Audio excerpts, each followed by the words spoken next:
டெல்டாவின் கடைமடை பகுதியில் பாசனத்திற்கு தண்ணீரின்றி விளைநிலங்கள் தரிசாக கிடக்கும் நிலையில் பெருக்கெடுத்து வரும் காவிரி நீர் கொள்ளிடம் வழியாக வீணாக கடலில் கலப்பதாக விவசாயிகள் வேதனை தெரிவித்துள்ளனர்.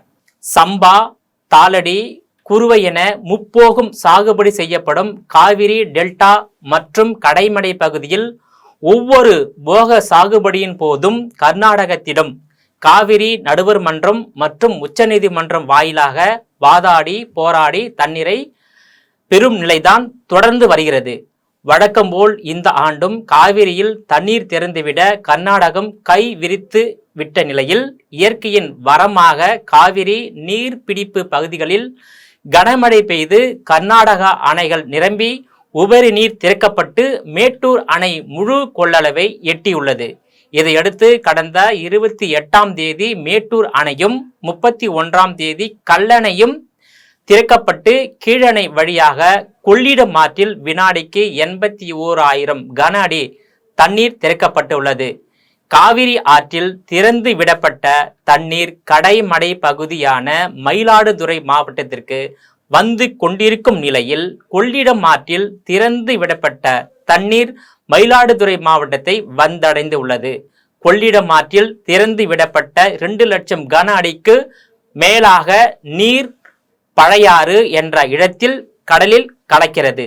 உபரி நீரை பாசனத்திற்கு ஆறு மற்றும் வாய்க்கால்கள் வழியே திருப்பிவிட முடியாததால் மாவட்டத்தில் உள்ள வீரசோழனாறு, நண்டலாறு, மகிமலையாறு, ஐயாவணைய ஆறு, மஞ்சளாறு, புது மண்ணியாறு உள்ளிட்ட ஆறுகளும் வாய்க்கால்களும் வறண்டு கிடக்கின்றன.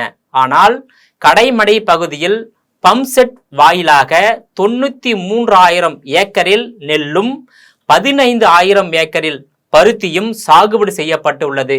ஆறுகள் மற்றும் வாய்க்கால்களில் தண்ணீர் வராததால் பெரும்பாலான விவசாய நிலங்கள் தரிசாக விடப்பட்டு விவசாயத்தில் பெரும் நஷ்டத்திற்கு ஆளாகியுள்ளனர் விவசாயிகள். கொள்ளிடம் ஆற்றில் வரும் நீர் வீணாக கடலில் கலப்பதை தடுக்க ஆதனூர் குமாரமங்கலம் இடையே அமைக்கப்பட்டுள்ள கதவணை போல ஒவ்வொரு 3 கிலோமீட்டர் தூரத்திலும் அணைகளை கட்டி தண்ணீரை தேக்கி விவசாயம் மற்றும் குடிநீர் தேவைக்கு பயன்படுத்த வேண்டும் என்ற விவசாயிகள் பொதுமக்களின் கோரிக்கை கானல் நீராகவே உள்ளது. தமிழகத்தின் முக்கிய பண்டிகைகளில் ஒன்றான ஆடி பெருக்கு விழா காவிரி மற்றும் கிளை நதிகள் வாய்க்கால்களில் தண்ணீர் வராததால் களை இழந்து காணப்பட்டது. மக்கள் வீடுகளிலேயே ஆடி பெருக்கை கொண்டாடும் நிலைக்கு தள்ளப்பட்டுள்ளனர். மயிலாடுதுறை நகர்பகுதி மக்கள் காவிரி துலா கட்டத்தில் நகராட்சி சார்பில் தண்ணீர் நிரப்பப்பட்ட புஷ்கர தொட்டியில் ஆடி பெருக்கை கொண்டாடினர். முன்கூட்டியே கொள்ளிடம் ஆற்றில் தண்ணீர் திறக்கப்பட்டதால் சீர்காழி அருகே கொள்ளிடம் ஆற்றுப்படுகை கிராமங்களான நாதல் படுகை, முதலை மேடுதிட்டு, வெள்ள மணல் ஆகிய கிராமங்களில் தண்ணீர் புகுந்துள்ளது. இதனால் அங்கு பல 100 ஏக்கர்களில் பயிரிடப்பட்டிருந்த மரவள்ளி, பருத்தி, கீரை, தோட்டக்கலை பயிர்கள் முற்றிலுமாக சேதமடைந்துள்ளன. வீடுகளை தண்ணீர் சூழ்ந்ததால் அப்பகுதியில் உள்ள மக்களையும் கால்நடைகளையும் மாநில பேரிடர் மீட்பு படை, தீயணைப்பு படை மற்றும் போலீசார் இணைந்து தற்காலிக பாதுகாப்பு மையங்களில் தங்க வைக்கப்பட்டிருப்பது குறிப்பிடத்தக்கது.